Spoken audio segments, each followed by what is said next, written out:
ಹೃದಯವು ಬೆಳಗಲು ಬದುಕದು ಮಿನುಗಲು ಸತಿ ಮನಸ್ಸೊಂದೇ ಜ್ಯೋತಿ. ಕರೆದರೆ ಚೈತ್ರವ ನೆನೆದರೆ ಸ್ವರ್ಗವ ಪಡೆಯಲು ಸತಿಯೇ ಸ್ಫೂರ್ತಿ.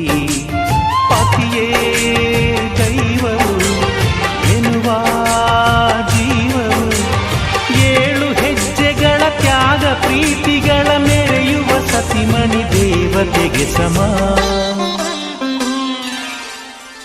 ಸುಮತಿ ಸುಮತಿ ಶ್ರೀಮತಿ 6 ಗುಣಗಳೇ ನಿನಗಾರತಿ. ಮನಕ್ಕೆ ಕೊಡತಿ ಮನೆಗೆ ಗರತಿ. ಕಾರ್ಯೇಷು ದಾಸಿ ಕರಣೇಷು ಮಂತ್ರಿ. ಪೂಜ್ಯೇಷು ಮಾತಾ ರೂಪೇಷು ಲಕ್ಷ್ಮೀ. ಕ್ಷಮಯಾ ಧರಿತ್ರಿ ಶಯನೇಶ್ವರಂ